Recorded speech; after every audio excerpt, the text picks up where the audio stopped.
Hello and welcome to Master Your Life with Kate McKay, a show exclusively dedicated to uncovering the path to excellence through powerful stories of grit and determination. I am Kate, and I am so glad you've joined us. And I'm really happy to introduce my guest for today, Barbie Layton. Welcome, Barbie. Thank you. So excited to be here. I'm thrilled to have you here. And just a quick bio on Barbie. She is a busy up-and-coming force of nature that has many projects coming up in 2022, including the red carpet launch that is happening, a New York Times Square billboard, which is beyond her wildest dreams. And I've seen it live. And it's wonderful. And first off, she has a TV channel called You Are Amazing on the Best You TV, where she interviews world thought leaders who have positive global content to bring about kindness revolution that put her on the map, and that it does. She has been featured in numerous publications such as USA Today, CBS, NBC, ABC, Fox, etc. And I can't wait to dig in. Welcome, Barbie. Thank you. So excited. So we just chatted for a little bit before. I've just met you newly because we've merged together in a community of amazing women. And I would love to hear your journey into this best-selling book and this amazing billboard that you were on in New York City, Times Square. How did this come about for you? Thank you. So basically, I have been kind of a part of David Fagan's ecosystem for the last year and a half or so during the pandemic. And he's part of the Best You TV, is one of the founders.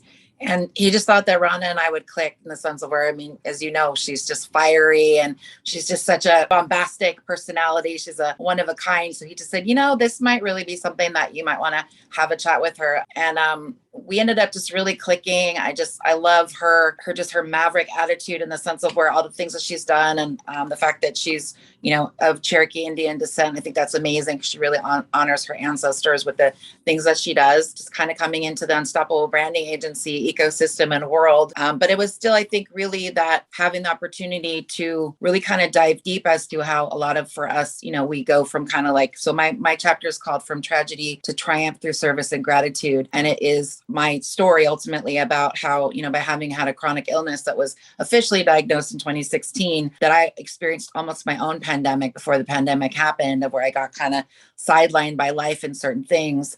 And that there were a lot of things that ended up kind of being of service to others and staying in gratitude. I just realized if the world's going to blow up, and we don't know what's happening with the pandemic, what is there to lose? So if I literally was living my best life, what would I be doing? And I started looking at, when you're chronically ill, every moment of energy is kind of something that you don't take for granted, because a lot of times you don't have enough energy to be able to handle life. Mm-hmm. And so I just thought, what? I'm just going to start showing up literally like I'm going to a movie premiere or someplace else, on a Tuesday. And so I started experimenting with kind of high fashion of things. And having been a big girl all my life, for the most part, a lot of the designers were not available over the size of 14 until about maybe the early 90s, when it got to be where, and my natural body size, my natural frame is a 16, and there's nothing I can do about it. So I couldn't wear the Diane von Furstenberg wrap dress and, a lot of the things of women who just, designers. Calvin Klein jeans. Exactly. So those were foolish anyway, Barbie. You didn't miss a thing. Oh, it's just those kind of things. So, I finally got to a place of where I was really in acceptance of kind of my weight loss journey in my life. And I just was finding these beautiful things like Givenchy tracksuits and Louis Vuitton things and, Gucci and things like that. But it wasn't about the money or the label. It was about the fact that when you put on a Gucci tracksuit, you either can wear it or it wears you. It's those kind of things. They're very bold and loud. And, even for the people who can't hear, it's I'm wearing a silk, cobalt blue peacock tie kimono that I absolutely love, just because it's something where, to me, fashion is one of those things where it can be restorative and healing in that sense. So if my energy felt like I was at a 1 or a 2 and I could barely get out of bed, I would do my makeup, my hair, I would dress to the nines, but then it might make me feel like I was a 9 or a 10. But then what would happen is it would make me almost able to get through the day. So it was like being at a 5 or a 6. But what I found out about that is that when you show up in that kind of an energy and you come completely present, I would show up at places like Costco where you can, other than the greeter and the cashier, you couldn't find anybody, right? Wait a minute, what? So I'd be at Costco just in random thing, dressed to the nines. And the next thing you know, I'd have a personal shopper of like, oh, you like this Italian sparkling water? Oh, I love that one too. May I find anything else for you? It's like I'm at Nordstrom with a personal shopper. And what I found, and this started to become almost like an experiment, is that by showing up fully present and acknowledging everyone around you, you're not better than anybody else, but they're looking at you like, who is that? I just want to be in that person's orbit. How can I be around them? And so therefore it's not inappropriate. It's completely great. But I find that I get the best service from if I'm in a restaurant, because I'm engaging. How's your day? How are you doing? I make sure that I tip well. It's that engagement with the busboy, the person that brings you your chips, whatever it is. Every person that you're interacting with is a possibility. And when you're like that, you have the best service because you're reciprocating this beautiful energy and frequency. And I was talking about this with a CEO in Dubai a couple of weeks ago on a podcast, that you now have on Uber, you can check a box that says you don't want to talk to the driver. Ew. Like, I'm sorry. That is something of where if I have a phone call to take, or, I have work to do or something else like that, maybe I'm not having a big chit chat with it. It just depends. But I don't ever want to close it off to the point of where it's like, like you're serving me and you're beneath me. So I think that's that human connection and being grateful. But what I found is that, Ken Honda, the Zen millionaire, he's one of my favorite people. And he's one of my first guests. And he talks about arigato in and arigato out. So you always say, thank you. So I bless my bills. I thank the cable company. I thank the, internet company. I'm always doing that. But when I started saying that to cashiers and people, it said, out of my abundance, I gratefully pay you for my groceries. Some people would curtsy, they would bow to you. It's like, but it was fun. It was playful, but it's also really being able to engage in your environment rather than having, a hoodie on, earbuds, a hat, sunglasses, a mask, and you're just all hunkered down. Because to me, those people are not engaged at all. And they're not attracting because they're just completely contracted. 100%. Well, how courageous, right? Because it takes courage, fantastic levels of courage. I heard something from my mentor, Brendan Bouchard, about what bringing joy and presence mean is you're honoring other person. Yes. Bringing joy means you're honoring that other person. You're engaging that other person. You're complimenting, you're playing with them. Yes. You're getting in their magic. And we miss so much. I love that. So I'm really curious though, because I will tell you the number one thing I hear all the time, and I'm in my late 50s. I compete in bikini competitions. Okay. It's nuts, right? So my competition, dude, is to put on a sparkly bathing suit that's this big. That's my costume, right? So we all have a way to play, right? But what is it that you think that fuels that level of confidence that you have? Because that is what people are attracted to, is a level of confidence. How would you, number one, describe confidence? And what was your evolution into embracing that power and influence? I think the confidence is ultimately when you become your own sovereign and your opinion of yourself is the most important one. Because when push comes to shove, you're the person that has to get up with yourself. You have to take care of yourself. You're going to be the person that no matter who's around you is going to be the one that's still there. And if you have a beautiful relationship with yourself and you make peace with yourself and you don't ask to be somebody else, then that's something different. But for me personally, I've worked with, when I was a teenager, I got an award for, the most blood drives. I mean, I was literally walking around in high school just telling people like they needed to donate blood. And like I got an award for they got like 400% more than they'd ever had in the whole county. And I've done food drives, and I went to Los Niños, which was a Tijuana orphanage down in Mexico, and we'd bring food and we'd bring the USC dental trucks to be able to get kids to be able to have dental work. And so I've kind of always had that service oriented kind of mindset. And what I found though is that, then when I got older, I worked with Holocaust survivors for about 25 years. I also worked with Vietnamese refugees, Cambodian refugees. And my final big piece was in 2007, I was at Chowchilla Maximum Security Prison with women doing the prison project, which was based on Viktor Frankl's work of, Man's Search for Meaning. What they were showing people who had hope, who were the ones that survived and the ones that didn't. And I mean, we were talking about like the heads of the, Mexican mafia, like, heads of the Crips and the Bloods. Like these are hardcore people who have had really, really traumatic experiences in their lives. But I didn't see any of them as prisoners. I saw them as divine beings having prison experiences. And I had a waiting list for the full 4-day, weekend of people coming up to me saying, I heard you're authentic. I really want to talk to you. Can I reserve you for this time or that time? And I also was one of the only people that ended up eating lunch with them on the grass every single day, because again, if I'm here, I'm all in. Whereas I think a lot of the other people, they wanted to be with the guards because, they just had a stabbing where somebody was murdered the day before we came and we almost weren't going to make it. But I think when you have, like the word namaste is thrown around in yoga, but that word actually means the divine in me recognizes the divine in you. And if I'm able to see that in you and see that light, knowing that everybody has one, no matter how much of a whatever they are too, I've been really, really mistreated in this life by many, many people who did not understand me. I've been bullied like horribly by a lot of people, excluded, ostracized, you name it. But it's something that Anne Frank said at the end of her diary. She said, despite everything, I know that mankind is good at heart.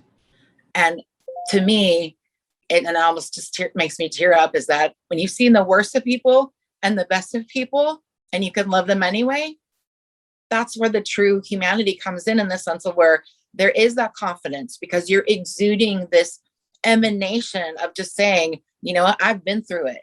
I've had 3 near-death experiences, but obviously God's not done with me yet. So ultimately, for whatever those reasons were, I have no idea.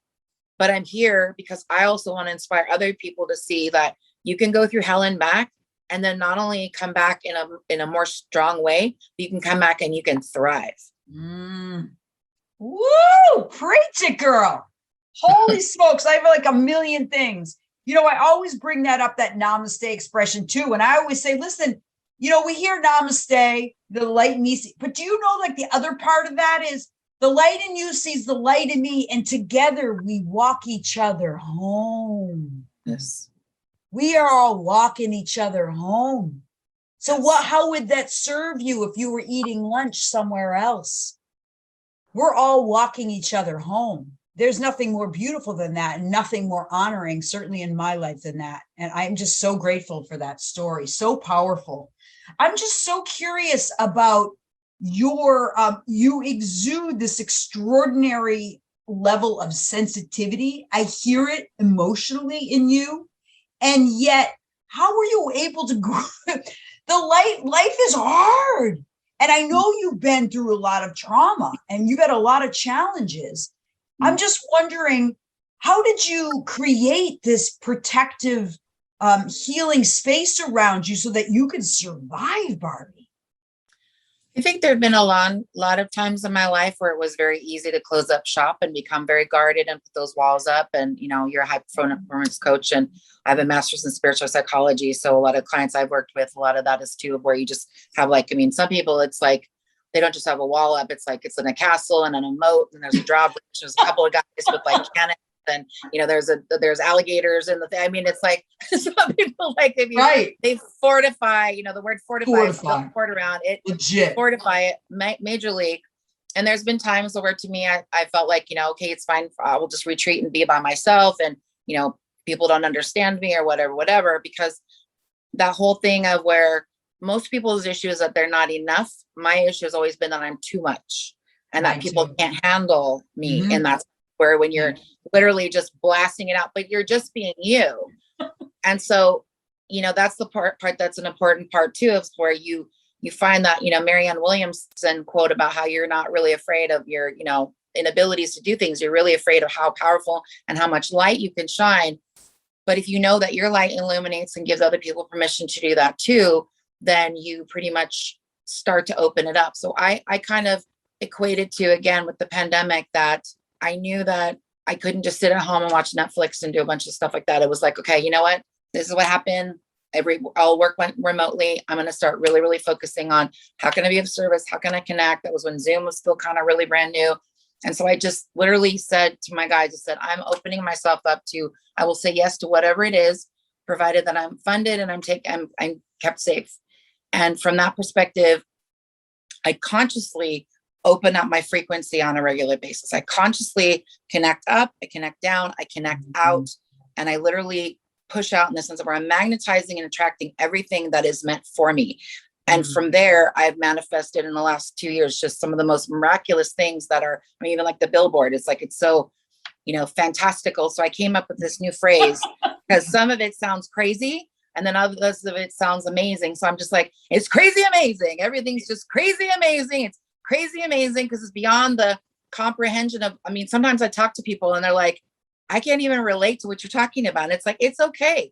You don't have to, but I really wanted to share because I want you to also see what's possible. Maybe that's not for you, but whatever it is. I had a close friend that said that, who works in government, said that he wants to open up a VIP exclusive nightclub for different people here and there. It's like, it's been his dream for 15 years. He has funding for it, etc.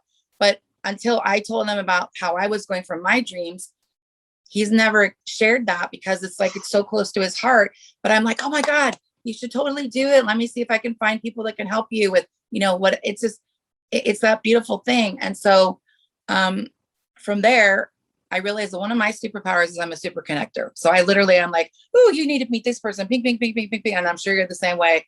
And I mean, I have people who are married, they've had kids, they've emailed me and said to throw you a parade, and it's like, they're not even in the same room together, but I'm like, you need to meet my friend. Oh no, you need to meet my friend. This one guy, I was just like, you need to meet my friend.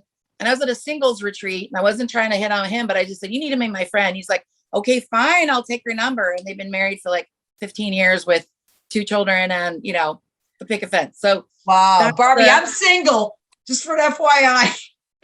Same. Yeah. Same. All right. That's good. We'll hold the eye watch. So let me ask you a question though. When when I'm picturing you, I have this very clear vision of you as a little girl. Like that, she comes through very, very clearly. Like as soon as I saw you, I was like, holy smokes. Right. I just see you as the innocent energy. And how were you able to play safe in that environment with this much love, this much magnification of light? Because I'll just say the same thing with me, right? I thought I was too big, too loud, too this, it was my whole system, it's my life. And thank you for being a sister in the too much, too low. Because I've never heard someone else say it just like me. Like made tears come to my eyes. Yeah. So how were you able to balance the gift and still be safe? Because I think that's a big piece of it. I don't mean safe as in like locked down. I mean, how have you been able to create sacred space around the gift? I think one of the things that was really important, being bullied pretty much from like kindergarten through 10th grade and being in a small school system and that kind of stuff, it was very difficult because when you're scapegoated like that, nobody ever gives you an opportunity to make a second chance and, so forth. And then I tried to move schools and then the popular kids told the kids that I was coming and that they didn't like me. And so I didn't even have a chance when I went to middle school, but I was really blessed. And this is where I think things are divine tapestry. It's the universal connect the dots. My junior year of high school, I signed up to be an AFS exchange student and my family is originally German descent. And, I didn't speak German. My Oma really wanted me to speak German. So she said she would pay for it. And they, thousands of people applied and they picked 500 people, but I ended up going to Austria on the Hungarian border, where I didn't speak any English or any in German and they didn't speak any English. It was the 1980s. But what I did was I found out that it wasn't me. For the first time, I found out it wasn't me. Everybody loved me. All the different social groups loved me. The athletes, the popular girls, the Vespa kids, the guys with the long rocker hair, etc. Everybody loved me. They only knew me by my first name, and literally I got invited to every party. And it was almost like at the end of the year, I found my first boyfriend there. He proposed to me on a castle. It's like there was all these beautiful, beautiful things that happened, and also some not so great stuff.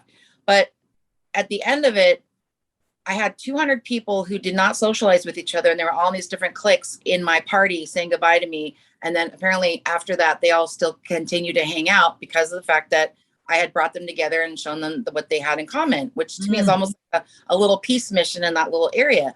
But what that taught me is that when I move into the right environment, it's the ugly duckling story. It's that when you're hanging out with a bunch of ducks and you're a swan, you need to realize that you're a swan and go find your swans. But if you continue and perpetuate to stay and hang out with the ducks, they're never going to allow you to be a duck, because you're not.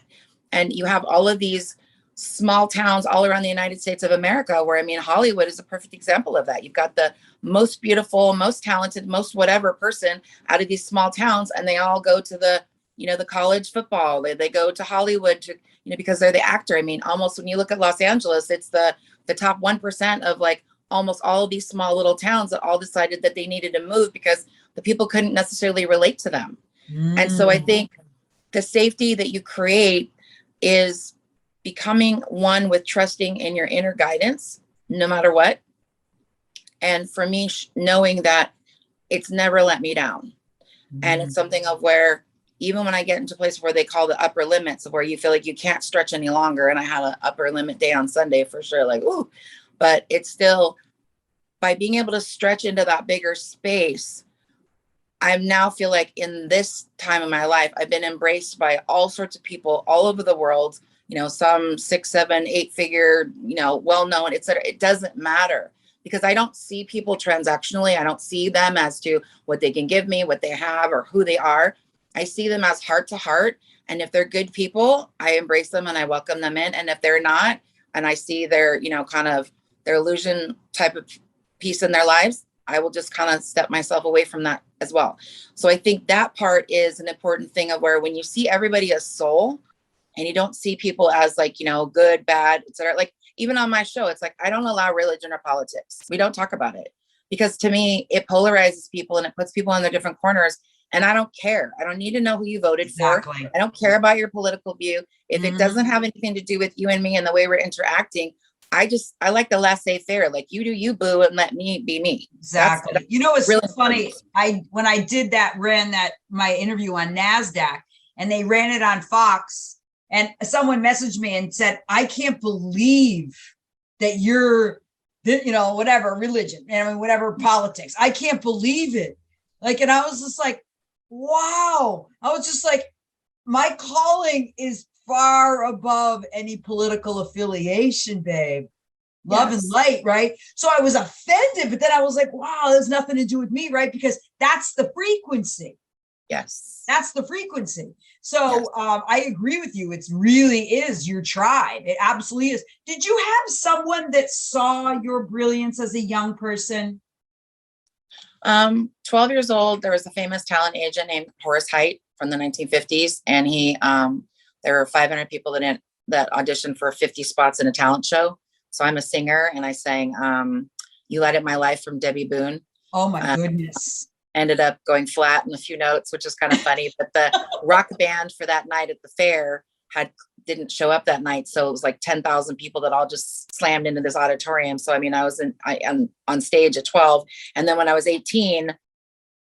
Hi, this is Kate McKay. If you're interested in booking a strategy call with Kate McKay, please reach out to us at kate@mckay.com. I look forward to speaking to you soon.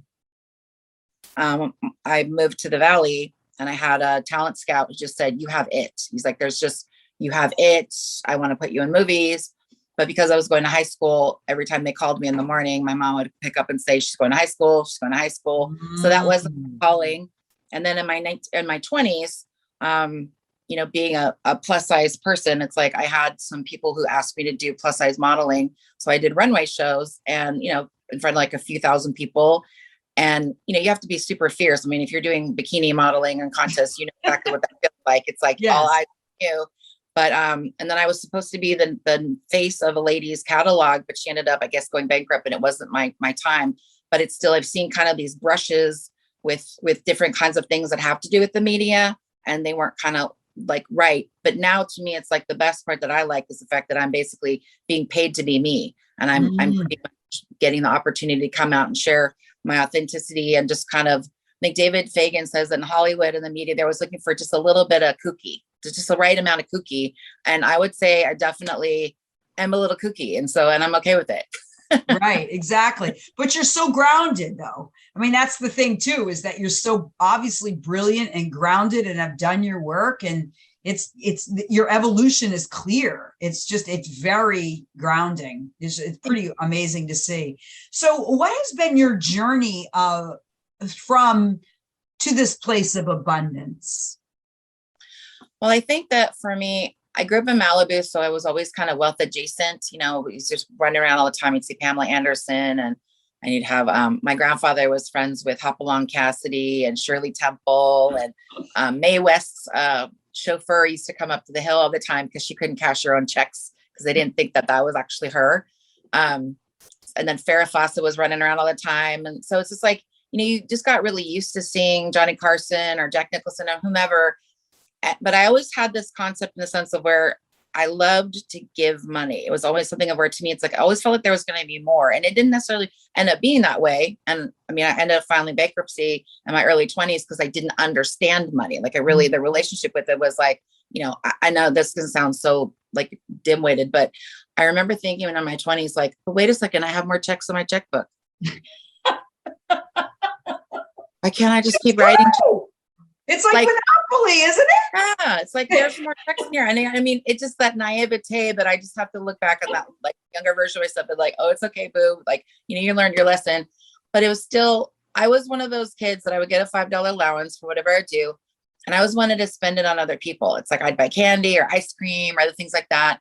And I found that other people were oftentimes very stingy and withholding, and they didn't share their stuff. Whereas for me, I was always like, hey, I want to share, I want to share, I want to share. But then they didn't want to reciprocate. So I think getting older, I realized that ultimately you just kind of decide the people that you want to play with. You decide the people that are going to make it win, win, win for everybody, because I believe that there's enough for everyone. There's enough for abundance for all.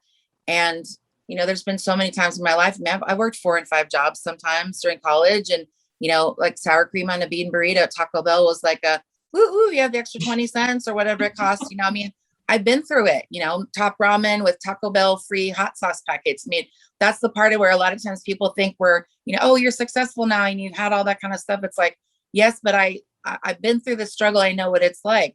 But I think once you get to a point of where you feel comfortable, you allow yourself to be in receptive mode. And that was even that kind of thing I was sharing earlier about fashion. I couldn't fit into the other clothes in the past. But now if I'm wearing these labels that, I mean, the fabric on a Gucci tracksuit is just, it's like you almost can't stop touching it. Oh my gosh. Luxurious. I got to go on Poshmark. Oh, it is literally, it's just the way that they knit it. It's just so luxurious. Oh. But to me, it's like, if you have one that's going to cost you 20 times more than one that you get at a cheap store that like basically falls apart and is all stretched out in like 3 washes, you're really kind of paying for that over time for the same thing. So to me, I'd rather have quality, not quantity, in the sense of where I have, that opportunity to do that. So looking at that abundance mindset, it's really stepping into almost like your own higher self avatar. We all have a higher self. And so like when you're on the stage in your bikini, there's a persona and a part of Kate that you bring forward, which is that goddess part of you where you're on display. And it's not from an egotistical or vanity perspective. It's, look, I have done this work to be able to cultivate myself and present myself like this. And I wish to be able to be among my peers to see, where I kind of suss out in that. And it's the same thing to me of where when you open yourself up into the elegance, the regality, a lot of women call themselves queens, but they don't treat themselves like that. No. So true. You know what I was thinking about when you were saying that about the whole thing about the bikini competitions? It's so interesting that when I compete and I go on stage, it's just, I was a theater major, so I don't have to talk. So it's so easy. It's like, I just have to put on these shoes and just, whatever. It's confidence is easy when you're on stage, especially when you don't have any lines. But I'm always thinking, because I'm not necessarily an extrovert. So I'm always thinking I'm standing in powerfully as this divine feminine energy for all the women. Particularly, I have one client in particular that I always think of who have been shamed or abused. I am here to represent confidence, freedom, sexuality, power, grace, determination, self-love, self-acceptance, worthiness. And sometimes, boy, it's leaning in. I'm curious about what that bridge is for you when we talk about from scarcity to abundance And where does worthiness fit in? I think, again, it comes back to that sovereignty in the sense of where if you always allow other people to deem whether you're worthy or not, you're never going to get it. I think a lot of my entire life was really trying to always prove myself worthy. And I think that once you kind of, Matthew McConaughey was on an interview with one of my mentors, Vishen Lakhiani from Mind Valley, and they were having a chat about his book. And he was saying that when he met his wife, I think it's Camila Alves is her name, the Victoria's Secret model. When he met her, he said that he literally stopped chasing and going after the things that he wanted. And he literally at that party, he just sat back in his chair and he just allowed things to come to him. And I remember listening to that and going like, that's such a subtle shift, but it's so true. So when you're pounding the pavement and you're making money and you're doing this and you're making deals and all that kind of stuff, it's like, it's that brute force. That is that masculine. There's nothing wrong with that. I love the men in our world, but it's still, that's a very masculine energy. But the woman is receptive. We have the curves, we have that opportunity. So when I started to realize that I've done all this amazing stuff by being this brute force, but now what if I allowed my divine feminine to come in too and allowed the universe to co-create with me? What could I manifest instead? And what I found is that my small life that I'd been living 2 years ago all of a sudden just opened up in a way that it never had before, almost like being a flower where it's time for you to bloom. And it was so amazing to behold. And I used to call my friends and I'd say, do you want to hear the miracle of the day? Because things just kept getting weirder and weirder and that crazy, amazing thing, because I had all of these amazing people around me. But because when you're talking to a famous person or a wealthy person, you're not trying to get anything from them. You don't want anything from them. They also feel seen and heard and loved and accepted, like in the Maslow's hierarchy of needs, to the point of where they want to connect with you because they can feel that you're going to be an asset to what they're doing, as opposed to someone that's always like, trying to make a buck or, that kind of sticky energy that I don't like. Yes, that's so powerful. So on that journey, when you're thinking about, I'm just holding that space for you about what that was like for you to be bullied and that all that mistreatment and not feeling like you belonged. What has been your journey in relationships as far as having to release relationships that don't serve you as you've risen into this higher light? Well, I think a lot of my message being about service and gratitude and being in frequency is that if I'm a person that felt like I was not belonging and I was ostracized by the people, I make it a damn sure point that I don't do that to other people. So that's something to me in the sense of where it's like, people can project all their stuff on that. You can choose whether or not you allow those people to mistreat you or not. I don't allow those people in my space any longer. I mean, that's just, and I'm not attracting it any longer either, because I think I've shifted beyond it, of where when you clear your psychological patterns, you don't get that any longer because you have kind of evolved to another frequency where other people are attracted to. So can you say that again? Because yes. I think that's such a crucial point that the audience needs to hear. If you don't mind, it's so crucial. You mean in the sense of where it's like when you haven't been treated that way, you need to give that to other people? That whole sense of when you're at a certain place that you no longer attracted. That's magic right there. But can you just talk about that, how that happens, or like how we can possibly experience that? Oh, absolutely. So one of the things is that, a lot of people, they meditate and they meditate to Om, and there's nothing wrong with Om, but it's still, I am very conscious about the solfeggio frequency. So right now I'm in the process of creating what I consider my life's work, which is called Science of Signs. It's literally a way of finding the way that the universe speaks to you, because it's always speaking to you. It's just whether or not you're paying attention or you're able to decipher what is actually happening around you. And so ultimately, by having this kind of energetic piece of where when you put that energy out, the solfeggio frequencies are like there's the traditional, sol, la, ti, fa, sol, la, like there's the scale. But apparently the Catholic Church decided that the solfeggio frequencies were heretical back in, I think, the 12 or 1300s, because it's the natural scale and people would have spontaneous healings. So they didn't like that. So I focus specifically on, and David Hawkins in Power versus Force talks about the consciousness scale, and that most people reside at 200 frequencies or lower. But to be able to manifest and call things to you, you have to vibrate at 500 hertz or higher. And that is the frequency of love and above. And from that perspective, I am toning and chanting the hue, which is 528 hertz. And I use my voice, and I know you're a theater major. So it's like when you use your own vibrato, you become your own tuning fork. So I recommend people either, I mean, I have a free meditation on my website that has me doing that. But Excellent. For people, they can go onto YouTube for free and they can download. I mean, there's hundreds of free videos or listening sounds of 528 hertz. And it is the tone of DNA, creativity, and love. And it's those three ones together. And then if you go up a little bit higher to 539 hertz, it's gratitude.